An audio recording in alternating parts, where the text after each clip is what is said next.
So as a reminder of where we are at, we learned HTML 2 weeks ago. We learned the basics of CSS last week, and then now we're going to expand our CSS knowledge even further today. And as always, you need to have a text editor. I am using Visual Studio Code still, if you want to use that one, but you can also use whatever you would like. We do have some new starting files for this week. They're pretty similar to what we did last week.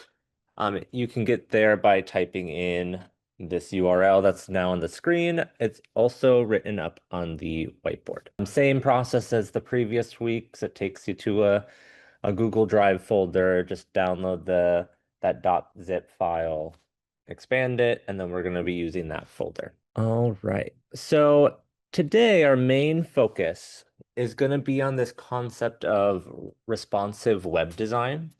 So far we've been really focusing our CSS and we're looking at our website with whatever screen that you have right now. But in reality, users of all different types of screens are going to be looking at your website. It could be the same size that you're working on. It could be a tablet like an iPad. It could be a phone. And there's ways that you can use CSS to kind of help facilitate making sure that your website looks good across all of these different screen sizes. And there's a little bit of some trickiness in here, so we're going to take it as slow as possible. We're going to make sure that we understand what's going on here.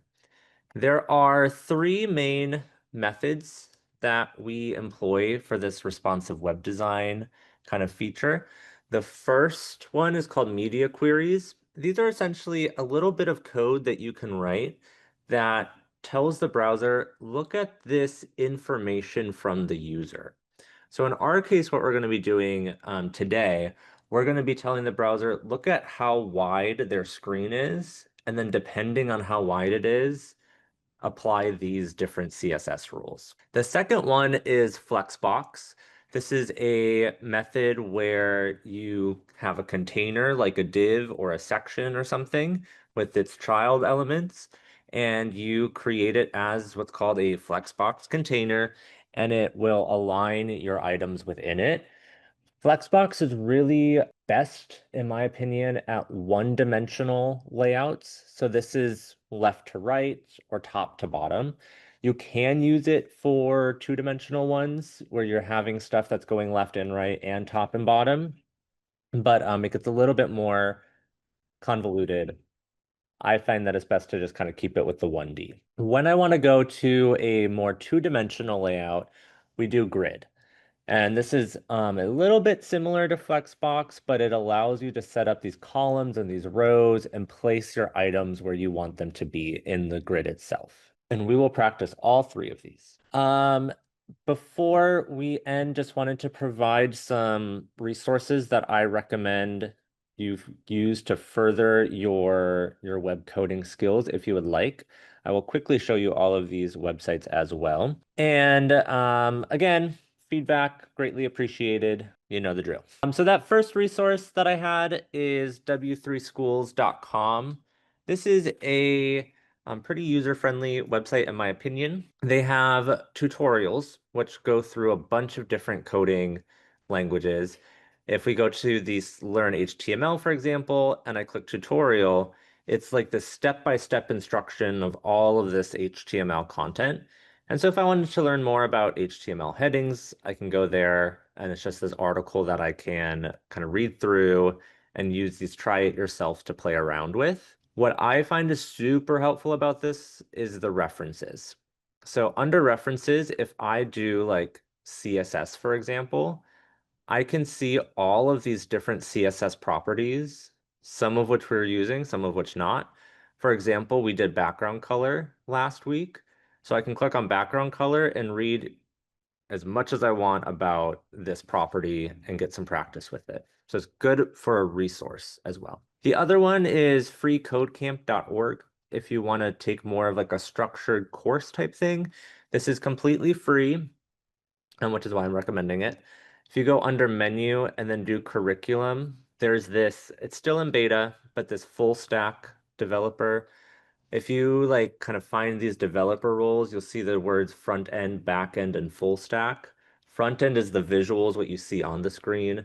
Back end is going to be all the stuff on the server, what are the things happening in the background, and then a full stack is both combined. So this one does go through pretty much all of the stuff that you want to do in front of the screen and behind it. And they build it out in these different projects. So there's a curriculum outline, there's a cat photo app, there's a travel agency page, and it kind of just teaches you through these kind of practice labs. And the last one is also a good resource, which is this MDN web docs. It's that developer.mozilla.org. And this one is kind of similar to W3 Schools, but it goes a little bit more in depth. So under like HTML reference with my elements, it goes through pretty much all of the things that you ever want to know about a certain element, or if you do the CSS ones, the different properties and stuff like that. Sound good? Cool. So now let's get to coding. So if you are using VS Code and it's in your doc down here, you can just open up your file. So you go to folder and then you can just drag it onto the icon and it'll open it. Or you can also open up whatever text editor you have, whether you're using VS Code or Sublime, and go File, Open Folder, find it where you have it downloaded, click on it, and click Open. You might get a little pop-up that says, do you trust the author of this? I wrote it. You can trust me, I hope, but I didn't put anything bad in there. And as you can see, we have a very similar stuff that we have done in the past. We have our assets, we have a project page, we have our index.html, our style.css.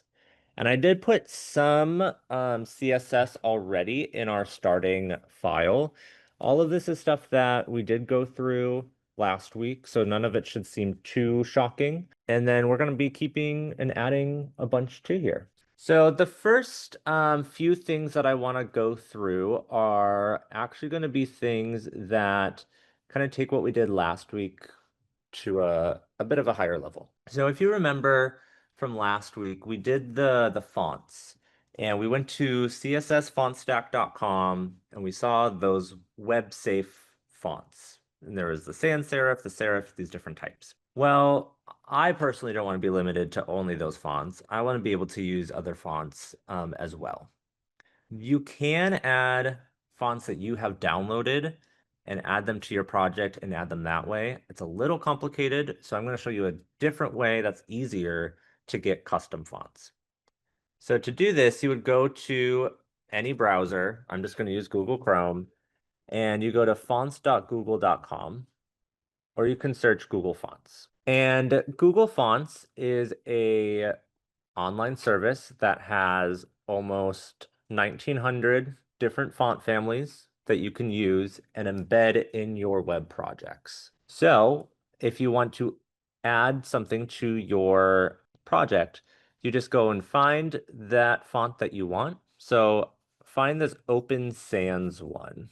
You can also search up here in the search bar if you would like. So just find Open Sans, because that's going to be one that we use.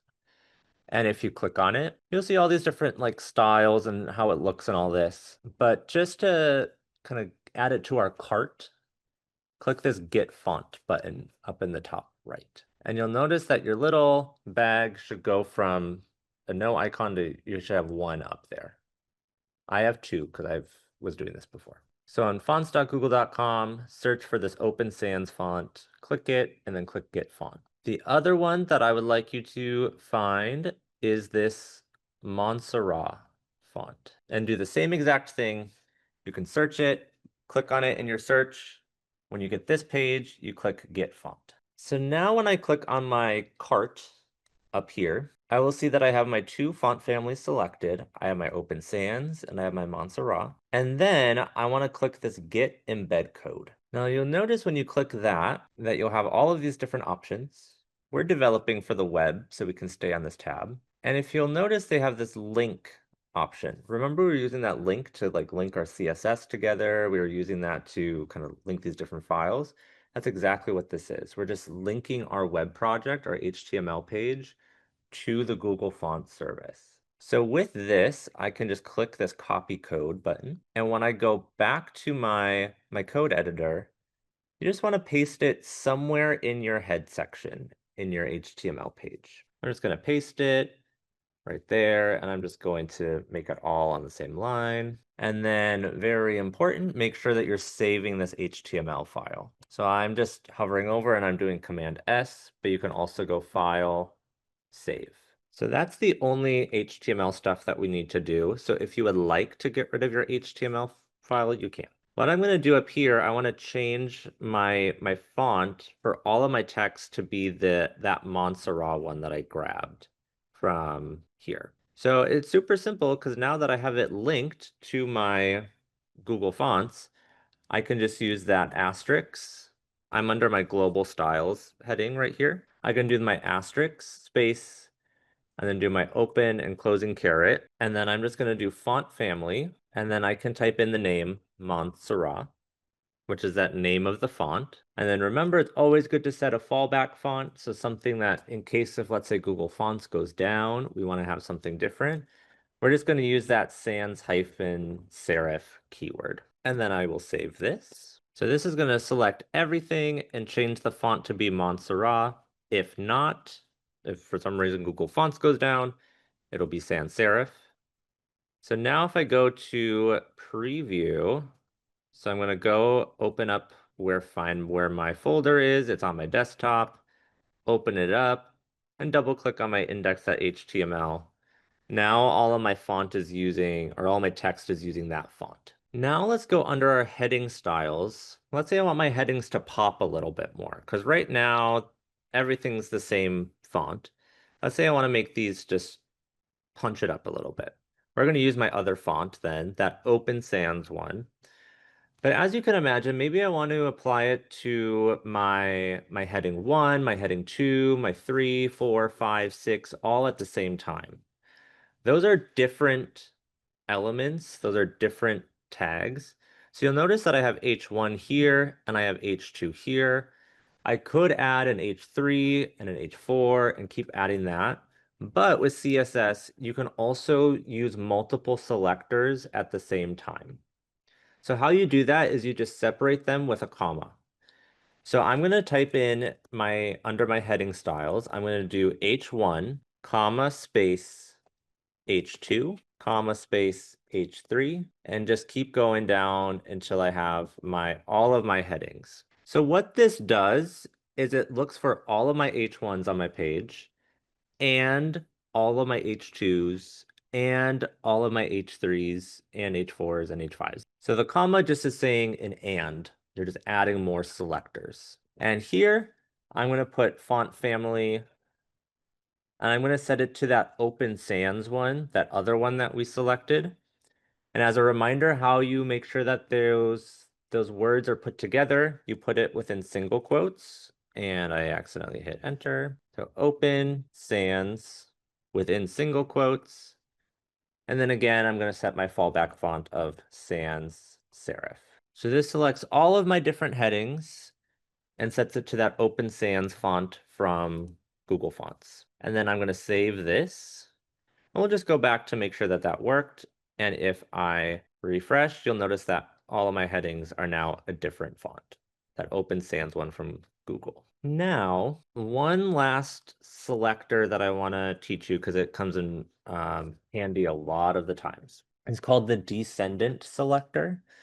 So if you look over here in our HTML, we've kind of explored this before where we have our nav section, our nav element. Within our nav, we have an unordered list. Within our unordered list, we have a list element or a list item. And so the descendant selector basically helps you pick these children elements, these ones that are inside, if they are in a different type of element.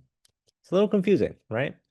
So we're going to try to target this unordered list in our nav section. But as you can imagine, there might be a certain other place within our web page where we're using unordered lists. And if we want to only pick the ones that are within a nav element, that's what we can do with this descendant selector. Because what we're going to do now is we're going to remove those bullets like we did last week up here. Remove these bullets, but maybe later on down in my page, we don't actually have this. There's an actual bulleted list that I want to keep the bullets for.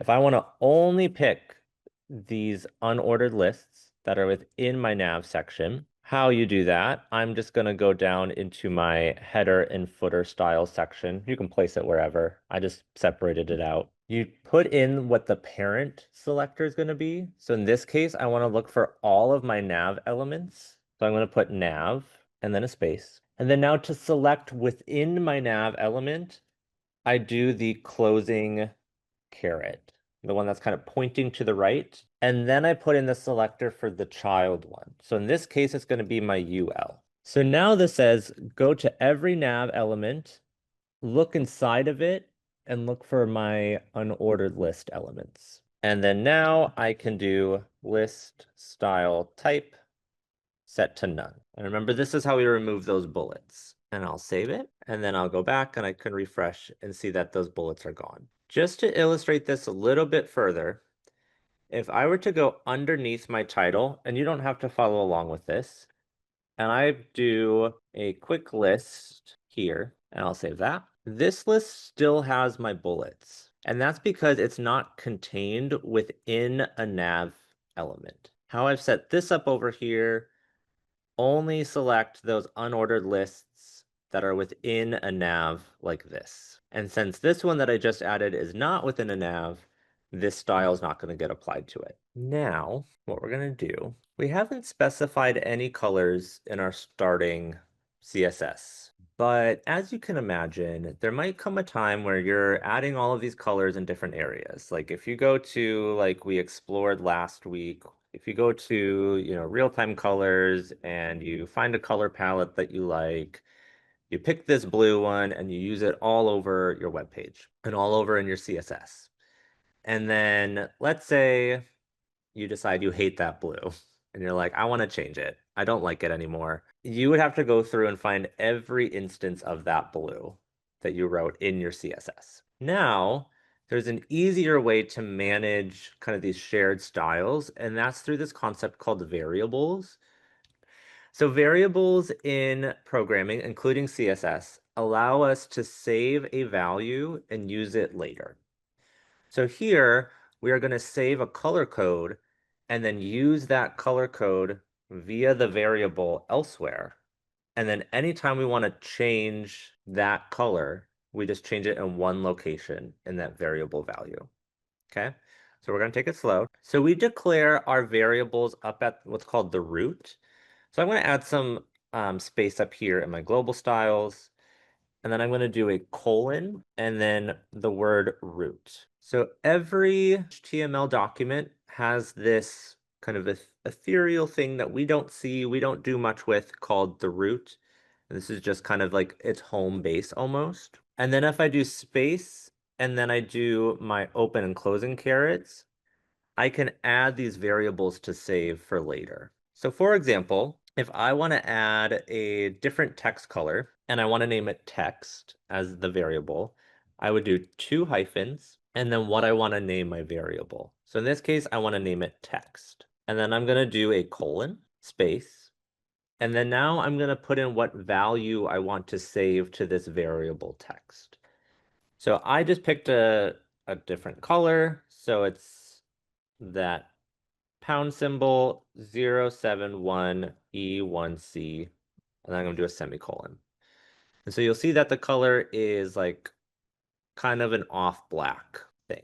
So here within my root, I am defining my variable and calling it text, and then I'm saving the value of 071E1C to it. Let's add another one that's maybe a little bit more visual.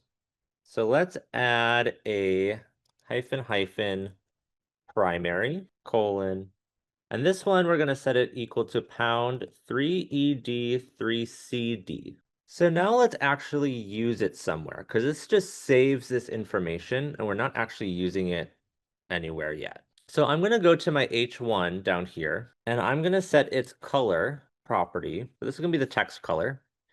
And then now, if I want to access my primary, let's say, I would type in VAR, which stands for variable. And then in the parentheses, I put what I named it. So in this case, I would do hyphen hyphen primary.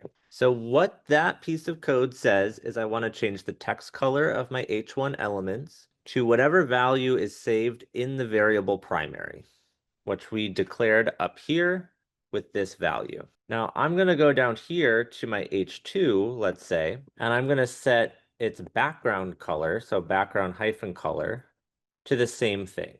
So variable, VAR, and then in parentheses, hyphen hyphen primary. And I'm going to save this. Now when I go back to my website preview, which I can get rid of a lot of these up here, I refresh, you'll notice that I selected my H1 and changed its text color to this primary, which is that blue value. And then I changed the background color for my H2s to this same color. Now, as you can imagine, maybe this is a color that you start designing with, and then we get to that point where you don't like it, or maybe you're building something for someone else and they say, hey, I don't like that blue. You can go back and just change that value of what primary is, and you don't have to change this code down here.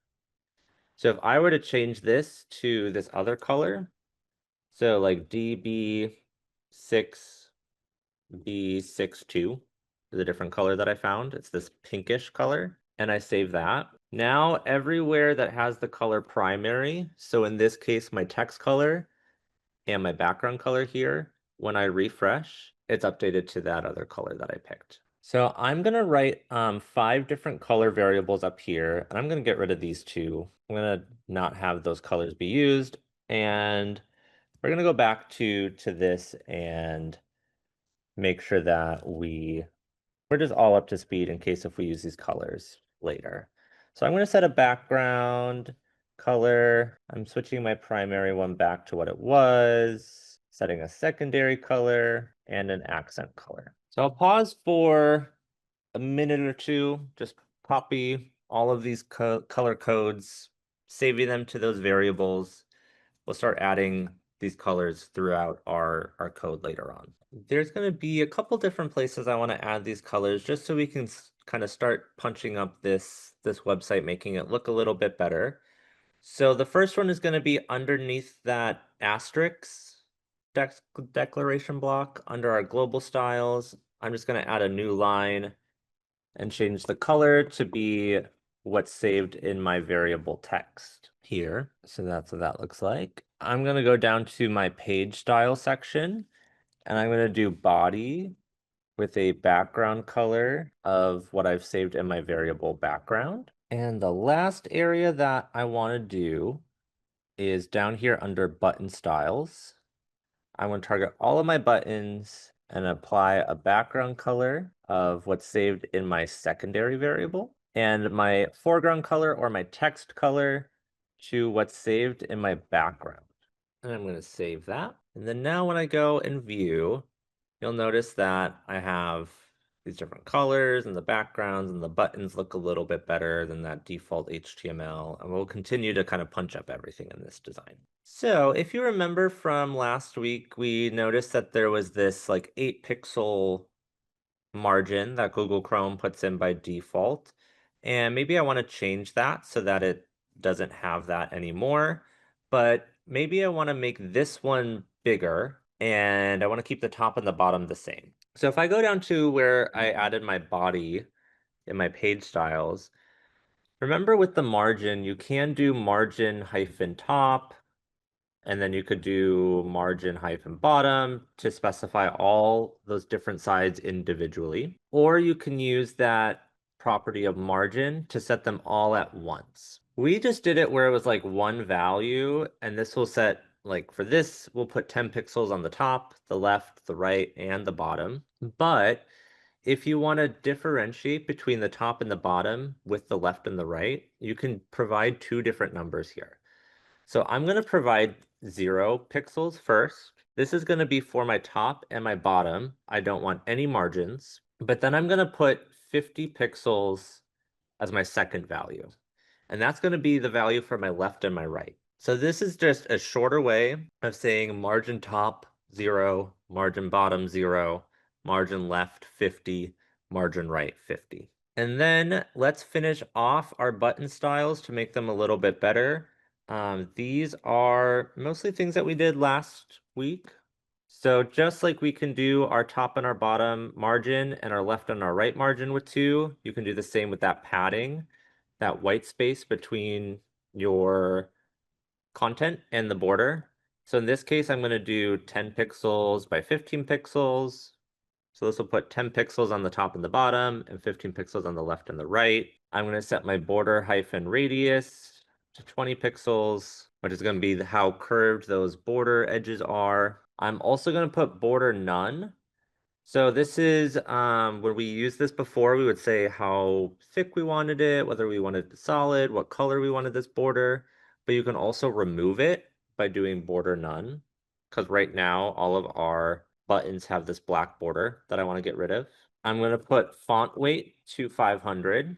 So this is going to be like slightly bolder than normal, but not a full bold. And then my font size to 14 pixels. And this is just going to make those buttons look a little bit better. So I'm going to save and I'll just show you what those look like then. So now I got these more modern buttons. So as I mentioned at the beginning, there's 3 main ways that we do our responsive web design: media queries, Flexbox, and grid. We're going to start off with Flexbox, which is going to be how we arrange things in a one-dimensional, which means either left to right or top to bottom order. So we're going to use our Flexbox for this navigation menu up here. Right now we have this test logo button that is just over there. All of our navigation menus, which would be a link, we want to be over here. So this is a good candidate for Flexbox because they're all going to be in one line from left to right. So I'm going to go to my code, go up to my header and footer styles, and I'm going to make both of my header section, which is everything in our HTML. If you look over here, it contains that image and then our nav. And then same with the footer down here. We're going to make the header and the footer elements, which are our containers, a Flexbox container. To do that, we're going to select our header by typing in header. We're going to do a comma space and add footer to select our footer at the same time. And then we're going to set the display property to flex. So what this does is it creates these containers of our header element and our footer element, and it says, hey, we're going to use this as a Flexbox container. Now, when I save here and I go back, you'll notice it does a little bit automatically. So what it did was it moved my navigation from where it had the image with my link to my navigation. So because those were stacked on this way, by default in HTML, it'll go with our link image, and then underneath that will be our nav section. But when we make it a Flexbox, we say we're gonna want to move these kind of dynamically in a way, and it will automatically put them side by side. So that's just all it did so far. We're gonna make it look better. So it just put them side by side. Now, I also want all of these 3 to be side by side and not top to bottom, because that's what's pretty normal with navigation menus. So if I look back on my code, I can also set my unordered lists as Flexbox containers. So here I already have nav go inside, look for my unordered list. So here I'm just going to also add display flex. And when I save that and I go back, you'll notice that now all of my elements are also stacked side by side in here. Now, obviously they're really crunched in together, so we're going to work on making that look a little bit better. First, though, there is a property to introduce, and that is this flex direction, which we're actually not going to use in this case, but you can decide how you want these elements to be displayed. By default, it is going to be row. So what that flex direction means is that it's going to look here within the child elements of our container. So here we set our unordered list to be a flex container, and it has our 3 elements inside. Row is going to stack them from left to right, starting from the first one to the second one to the third one. You'll notice if I save and I go back and refresh, it didn't change anything. That's the default. So if this is what you want, you don't have to add flex direction. You can also put in column. So what this does is it changes your flex container from left to right to top to bottom. So if we were to save this and go back, it's going to pretty much put it back where it was because now our container is going from top to bottom. You can also, if you want to, for whatever reason, you can do row hyphen reverse or column hyphen reverse. And what this does is it reverses the order of those elements. So when I do row reverse, I'm now going to see contact first and then projects and then about, even though I wrote them in here the opposite direction. So flex direction is just in what order, in what way do you want these elements to show? And we don't need this because we like the default of row. Now, when we create a flex box, if I go back to my page, and I have it set to row, which is the default, there are 2 different positional axes that are like created that are invisible. If you remember when we talked about that z-index property where there's like the algebra lines of like your horizontal is your left to your right, it's your x-axis, and then your vertical is your y-axis, and that's top to bottom. In a flex container, it does create those axes as well. They're referred to as a primary and a secondary axis, or main and secondary. Basically, what to note here is if your flex direction is row, your primary axis is going to be left to right, and then your secondary axis is going to be top to bottom. If you have it set to column, the opposite is true. So when your flex direction is set to column, your primary axis is going to be top to bottom, and your secondary is going to be left to right. Now, why is that important? Because when you're trying to position those elements, you have to use different properties. So the primary axis right now with a row is going to be our left to right. And if you want to position your elements within your flexbox on the primary axis, we use what's called justify content. So if I were to put, let's say in our header and footer, justify content, I can align these items, which are going to be the direct children, so it's going to be your link and then your nav section. And I could align them at like center, let's say. And if I were to save this and I go back, you'll notice that my whole thing moves into the center. So I know there was the question last week of how do you center an image, for example. The best way to do that would probably be put it inside of a div, make the div a flex container by doing display flex on that div, and then put justify content center, and then it'll go in the center. The default, which we already saw, is called flex start. So this is going to be on the beginning of your flex box, which is on the left for rows or the top for columns. You could also align it to your flex end, which this is going to be the opposite. So the end of our flex box over here. There is also going to be space around. Oops, this is a kind of funky one. So what this one does is it calculates how much space your content takes up, and it's going to put the same amount between here, here, and here. This one does look a little bit bigger because it's going to add it on both sides. So it's looking at the space to the left and the right of each element. And then we also have space between, which this is going to add as much space in between our 2 elements, that image and our navigation menu, as possible. And you'll notice that that gets us kind of closer to what we're expecting from our menu.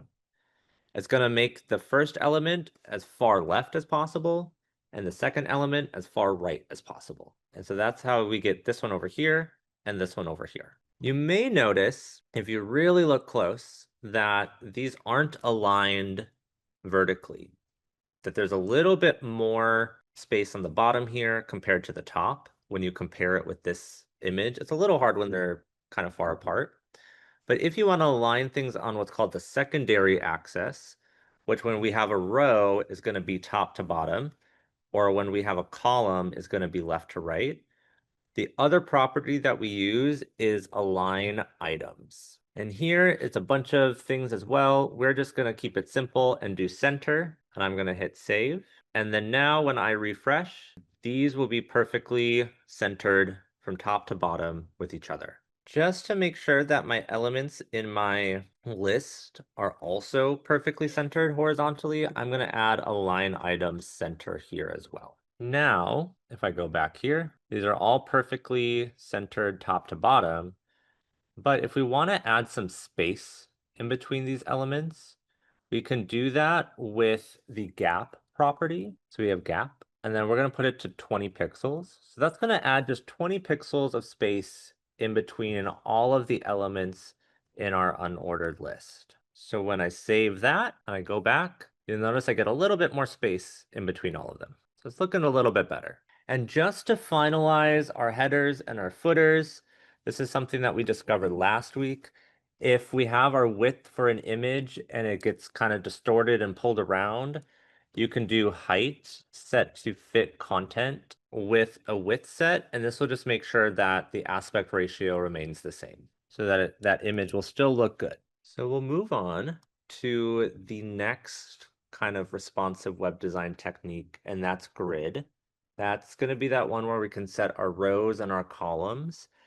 I find this one a lot more fun than Flexbox. And how we're going to do that is we have all of these kind of projects here that have this image and this title, and we're going to make them all into these little cards that show like something in like a grid format, something like this. So if we go down to our projects section part of our CSS, this is where I'm going to be adding my stuff. And if I go down in my HTML, you'll notice that I do have a div for just the section of projects. I have my headline, and then I have this div container that contains all of those individual projects that I'm wanting to style. I set the ID to project section, and so I'm going to use that to make this a grid.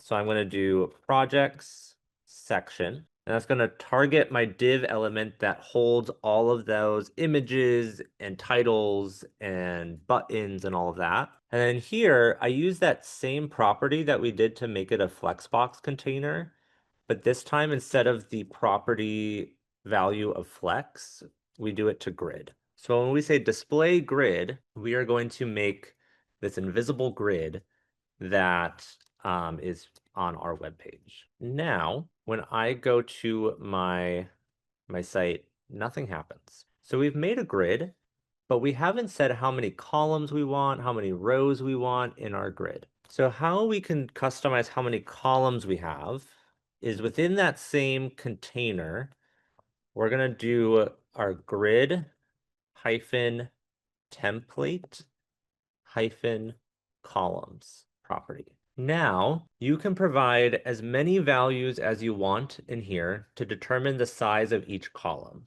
So if I were to put in just 15 pixels, this is going to create one 15 pixel wide column in my grid. If I wanted to add a second column, I would just provide another value. So I could do another 15 pixel one here. So this would create two different columns in my grid, each at 15 pixels. And you can provide different numbers as well. You could do, let's say, 30 pixels and then 45 pixels. And this starts to create one column each time you make a value. And that column is going to be the size of your value. And the size of a column is going to be its width. Now, if I save this, it might make things really funky, and you'll notice it does. So the code will try to put your stuff in its grid, and you'll notice that I have 15 pixels for the first one, 15 pixels for the second one. The next one is 30, And then this one is 45, but it just spills over. So that's how you can add your columns. But you'll notice that it might be a little hard to determine the pixel value of how much you want your columns to be. Because while I'm on a laptop, someone might be on a iPad, someone might be on an iPhone, and 15 pixels is much smaller on a desktop than it is on a phone. So you can also use what's called a fractional unit here. And this is just basically a measure of equality. So if I delete all of those pixel values and I put the first column at 1FR, that's just going to be some abstract 1. If I were to put in another 1FR, this is basically saying another abstract 1. These two columns we want to be the same size. And these 1FR columns are going to stretch as much as they can to fill this container. So if I save this and I go back, it's a little funky because of how big the images are, but it creates two equal sized columns. Now, if I wanted to put another column in that's 2FR, that just basically means create a column that's twice as big as these two other columns. This would be one column of a standard size, another column of a standard size, and then another column that is double the standard size. Now, I know some of you were in my Figma UI UX design series. When we set up our grid with our Figma designs, do you remember what that magic number for our columns was? Of how many columns we should have? 12? Yeah, it's 12. The reason that we want to have 12 columns is because we can divide it multiple times. So 12 is divisible by 1, meaning that it's all 12. Or you can divide it by 2, then you would have something that spans 6 columns on the left and 6 columns on the right. You can divide it by 3, so each element side by side takes up 4 columns, and so on and so forth. Now, as you can imagine, if you wanted to make 12 equal sized columns, you're just typing 1FR, 1FR, 1FR, 1FR, and having to count every single one that you're doing. So the trick here is if you want to make several of the same size of columns, is we can use what's called the repeat function. So we can just type in the word repeat, open up some parentheses, and the first value that you put into this function is how many columns you want to do. So in this case, I'm going to do 12. And then I'm going to put a comma, space. And then now I'm going to say how big I want these columns to be. And this is going to be 1FR. So this is going to create 12 columns of an equal size. Now with our rows, it's the same thing with our columns. So we can do grid template rows, and this is how you add the different rows. Again, you can do it pixel value each row. You can do your fractional to create each row, or you can do your repeat function to make your rows. So in this case, I'm going to use the repeat function again. So this one, it's grid template rows. I want to repeat 2 times, making a 1 fractional unit row. And I refresh. Again, there's nothing that's really happening. This grid is invisible until we tell the browser where to put each of these different elements, which we're going to get to real soon. Before we do that, I do want to show one last thing with this container. Like we added the gap between those elements in our navigation menu using gap, you can do the same here. So we're going to put gap and we're going to set it to 25 pixels. So that's going to add a little bit of space in between our row columns and rows. I'm going to save that. Now, if I go back to previewing my site and I open it in Google Chrome specifically, and I control click on the page and I click inspect. This is that Chrome developer tools that I've showed off a couple of times. You'll notice that our header has a flex little property here. And if you click on there, you can see how much each is taking up, each element. If I open up my main, and it is my third div right here, and I open that up, You'll notice that inside I have this div with a grid. And when I click that, it's going to activate my grid right here so I can see what's going on. The problem that we have right now is that it's trying to fit all of our content in the first column of our grid.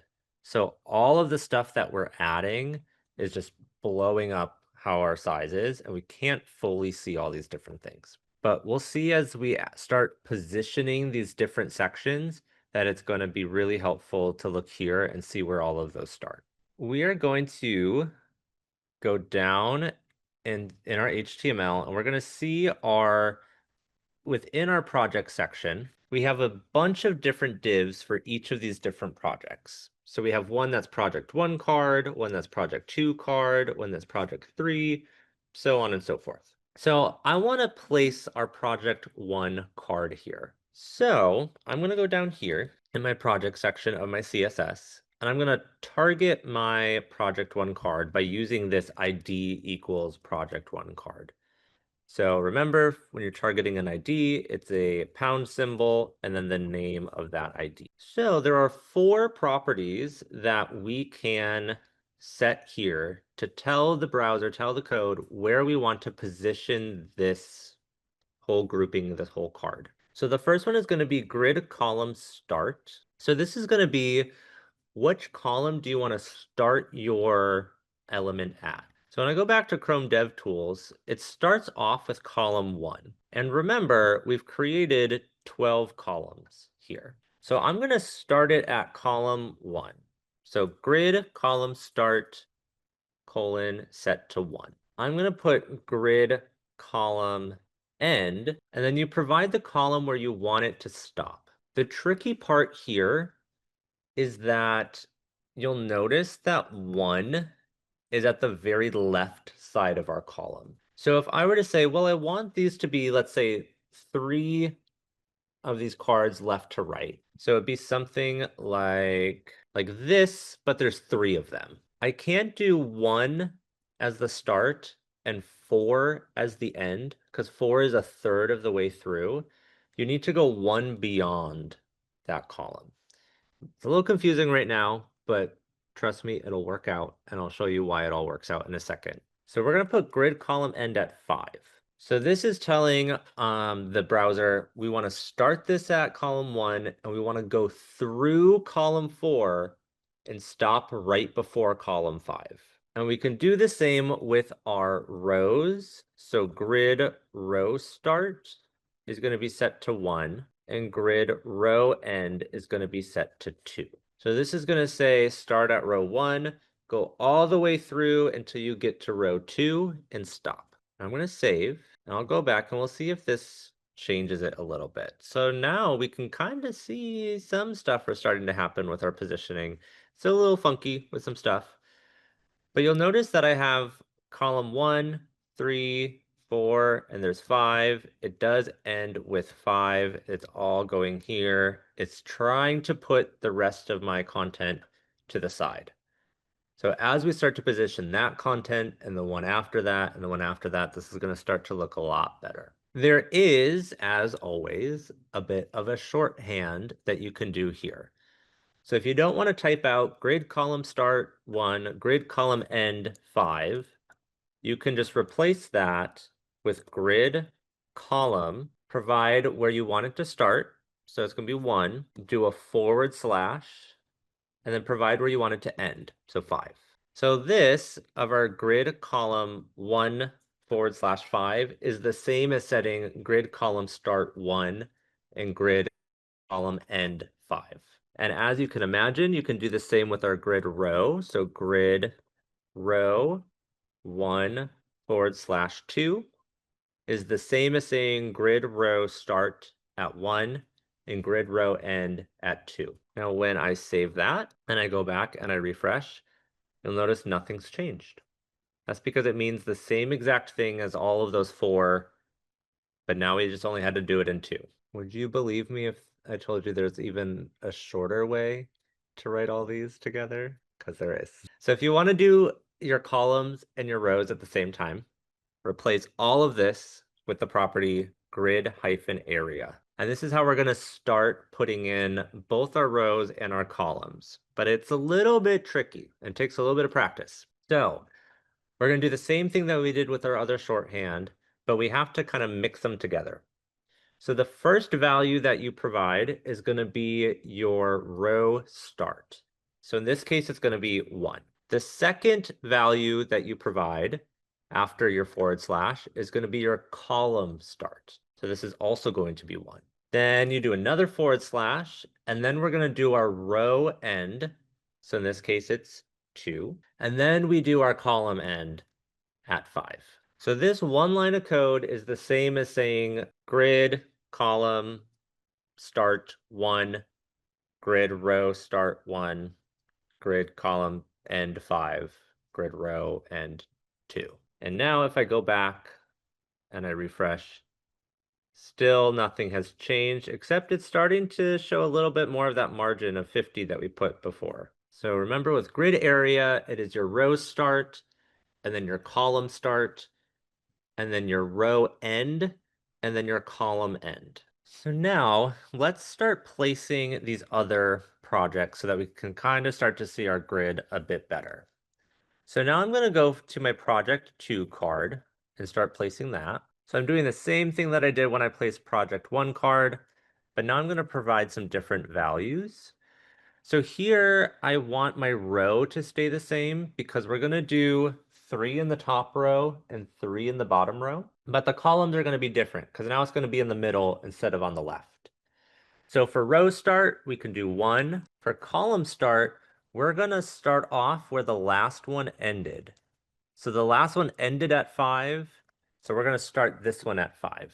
That just makes sure that they're side by side. We still want it to be the row end of 2 so that it's still in that top row. And then now we want this to stretch all the way up until not including row 9. And then we're going to do our project 3 card, and we're going to set that grid area. It's still in our top row, so it still starts at row 1. Now we're ending at the we're starting at the column that the last one ended, which is 9. It's still the top row, so the end of the row is still 2. And then we want to provide where the column ends here. So if we have 12 columns, the end is 1 more, so 13. So I can place 13 right here. And then now when I save this and I go back, it gets a little wonky again because it's trying to fit all the other content as well. So let's just keep going and place all of that. Project 4 card. This time we're on a new row. We want this to be below it. So the row is going to start at 2. So it's going to start at our second row. Column is going to start at 1 because we're on the far left. Then we're going to end at row 3 and end at column 5. So project 5 card, the grid area, since we're in our second row, it starts at 2. Our column, we want to repeat from project 2 because we want it to be in the middle. So 5. Then the row end is at 3 and the column end is at 9. And then lastly, we're going to do our 6, which is our last one. And again, the row starts at 2, the column starts at 9, the row ends at 3, and the column ends at 13. So I'm going to save this. I want to show you the visual. So now we're going to have to resize some of our elements, but you'll notice that I have 3 columns. We have this one over here with our project 1. We have the one in the middle with our project 2. And we have the one on the right with our project 3. Now, that's all in one row together.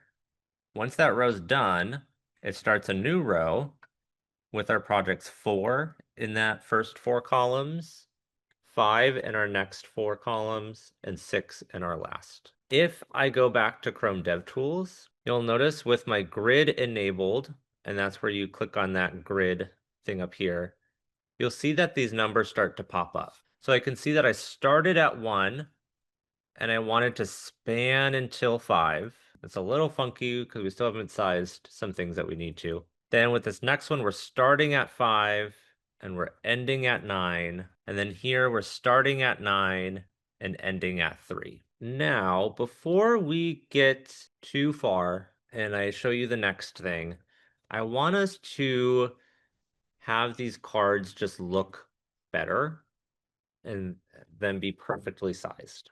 So still within my section that I've been working in here, I want to target my project section, which is that div that contains all of these different cards. And then I'm going to use my descendant selector, which is that closing caret.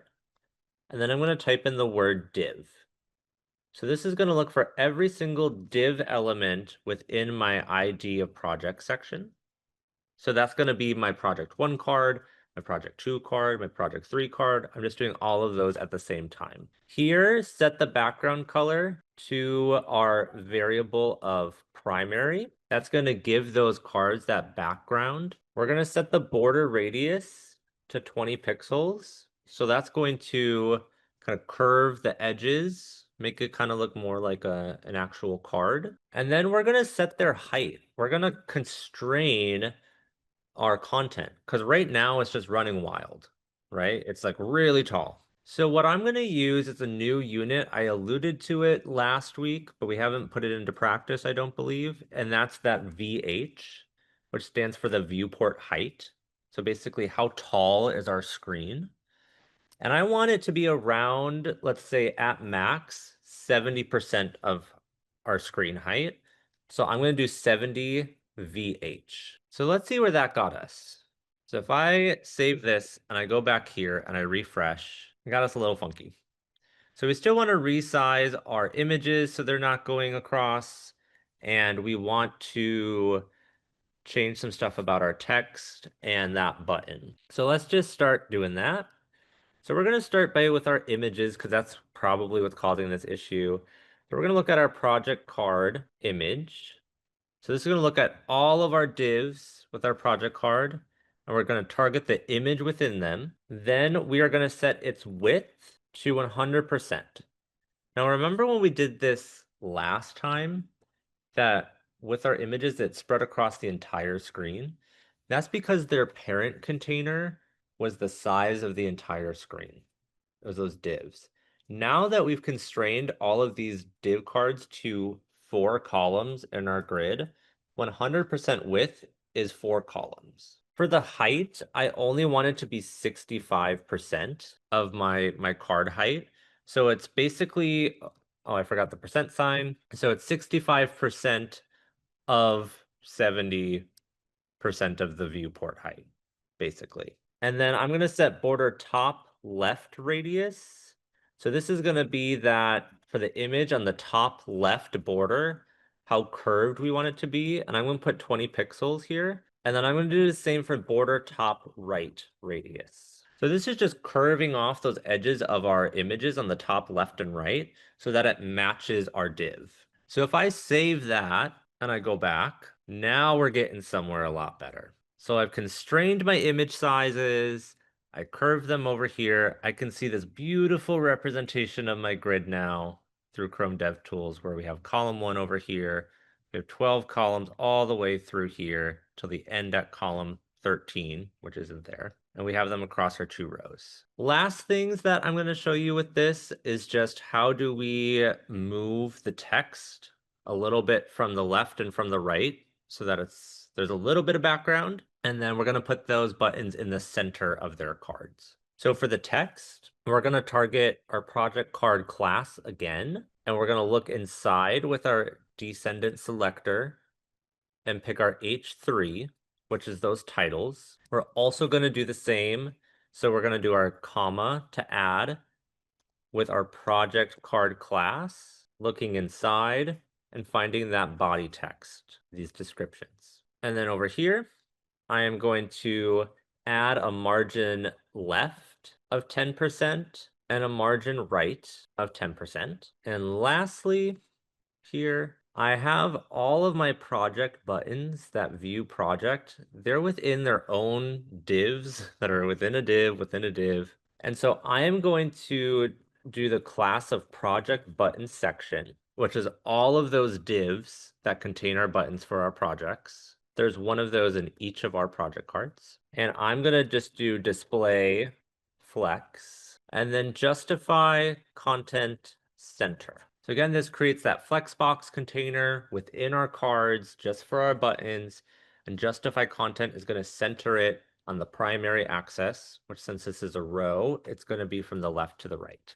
So I'm going to show you what this looks like, and then I'll come back if you want to copy any of this code.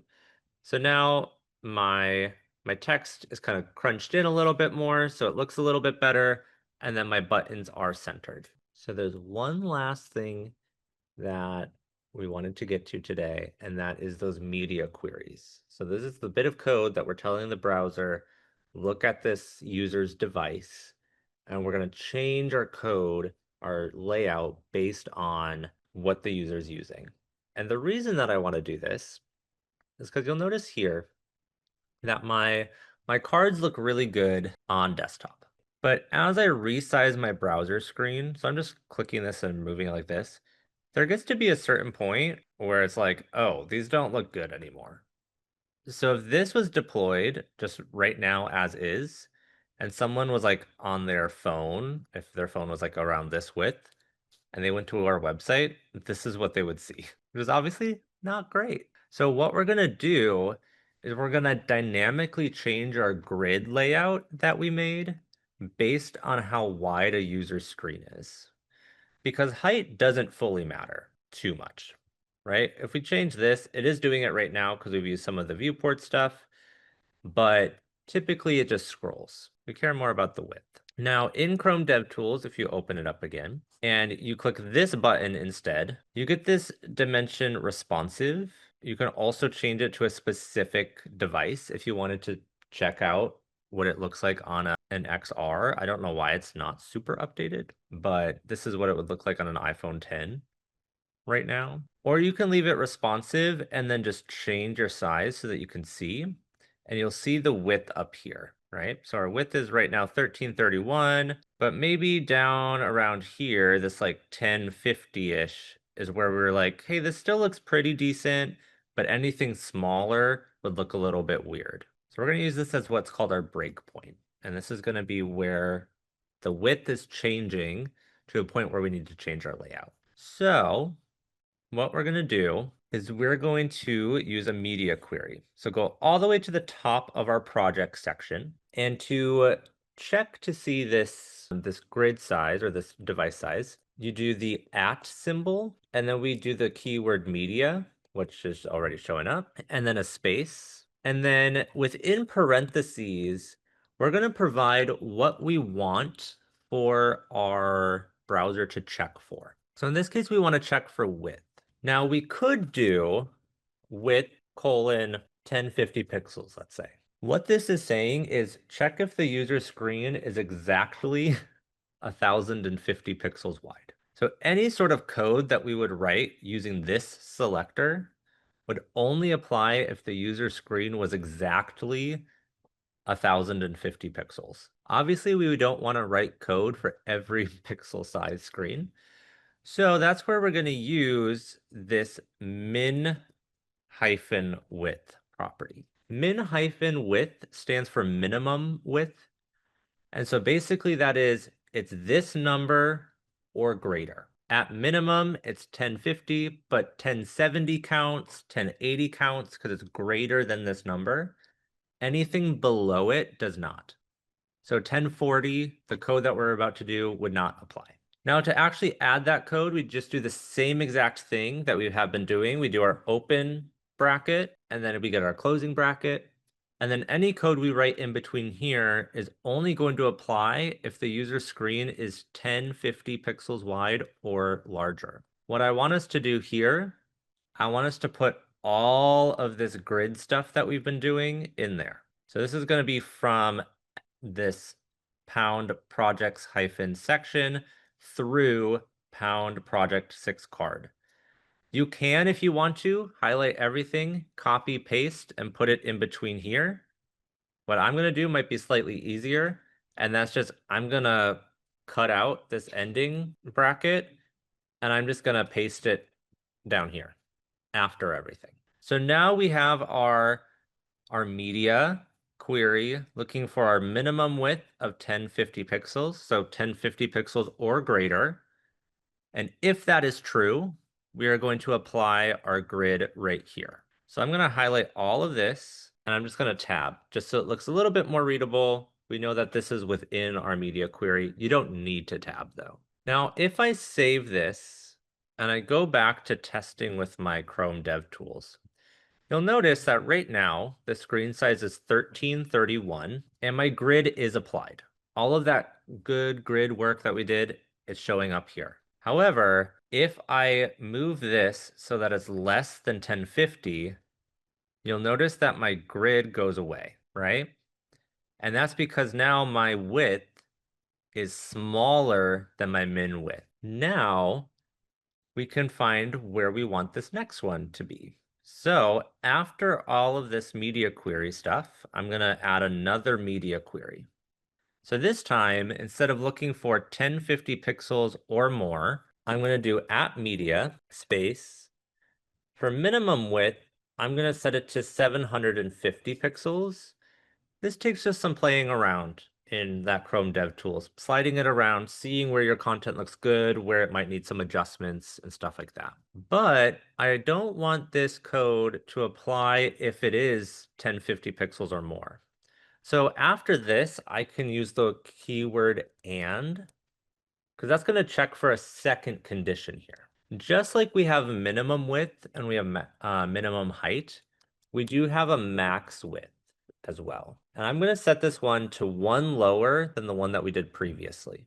So this is going to be 1049 pixels. So now with this media query, what we're doing is we're saying check to see if the user's screen is in between 750 pixels wide and 1049 pixels wide. I'm going to do my open and closing carets as well. And just to not have us duplicate a bunch of work, I'm going to copy all of the code within my first media query and paste it within my second one. And then I'm just going to make some changes here.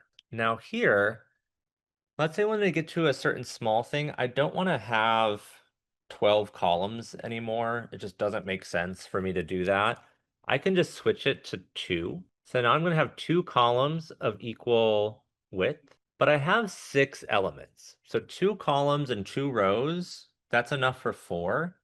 So I'm going to change my rows to be 3. So now instead of it being 3 of my project cards from left to right in the first row, and then 3 of my project cards from left to right in the second row, it's going to be 2 in the first row, the next 2 in the second row, and then the next 2 in the third row. Obviously, our grid area stuff here doesn't match that. We're still using the 12 columns and the 2 rows. So we're just going to change some of these values. So this first one, for example, the row is fine. So this 1 and this 2 is fine. For columns, we do want it to start on column 1, but we're going to have it end on column 2. Here, we're going to have it start on column 2, and then we want it to end on column 3, which is the end of my column 2. For my third card, I'm going to put it at row 2 and column 1. So ending at row 3 and ending at column 2. Here, we're just going to change this column, this project 4, so that it's 2, 2, 3, 3. And remember, this is our row start, row end, column end. For 5, we're going to change it to 3, 1, 4, and 2. And then for 6, it's going to be 3, 2, 4, and 3. Okay. I'm going to show you what that looks like, and then I'll come back if you want to copy it down. So if I refresh, so right now I'm above that 1050 pixel wide media query that I had before. And so I get my original grid where it's 3 in the first row and 3 in the second row. Now my second one I did between 750 and 1049. So if I make the width smaller, and so that it's in between that range, I now get my other grid that we just put together. I will show you one kind of just cool, fun thing. So what we're going to do is just a little bit of motion, because right now our website is a little boring. You know, we placed everything, it looks a lot better than when we started, but a lot of these modern websites will have some form of motion involved to it. And the easiest way to do that is through a transition. And the transition allows you to gradually change your CSS styling between two different things. So what we're going to do, just for fun, we have this page title right here, where it says DigiLounge, with that 72-point font. And what we're going to do is when we hover over it, we're going to see it grow to double its size. So we're going to go up to our initial H1 styles up here. So that's all the way up in our heading styles. So we'll see H1, that's how we target our page. And to set up a transition, within here, you use the keyword transition. So that's the property. The first thing that you are going to provide to this transition property is going to be, what do you want to change? What kind of styling do you want to do? So in this case, we want to make the font grow. So that's going to be our font size. That's the type of thing that we want to change. And then the second value that you provide here is how long you want this transition to go for. So let's just put 5S to stand for 5 seconds. And then we're going to do our semicolon. So this is just a little bit of code that says, hey, we're going to transition this H1. We're going to change its font size over 5 seconds. Now, in order to change it, we have to have some sort of a trigger. So something that kickstarts this transition. We're going to do it so that when we hover over the title, it grows. So what you do is you put the element that you want to target. So in this case, our H1.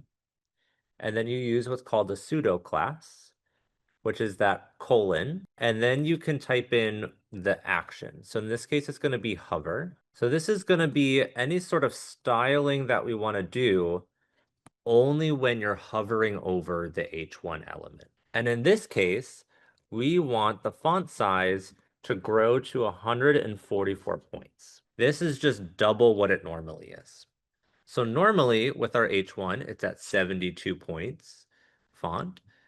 We set up a transition to change its font size over 5 seconds. And then we set up our action, which is hover, and we're going to change it to 144. Okay, so now if I go back and I refresh, if I hover over my font, over 5 seconds, its font size is going to grow from 72 to 144. And when I stop hovering over, it does the reverse. Stop hovering. You just move your cursor off. So when you hover over, it starts doing it. And when you move it off, it'll do the reverse. And you can do this with a lot of different things. You could do it where it transitions the colors. We just did font size, but you could do maybe image size. You can do things like maybe there's a blurred out image, and then when you hover over it, it gets not blurred out. You can do really fun things with these transitions. That is all I wanted to show you today. I know it's been a journey, and I hope that you've learned a lot with how to code websites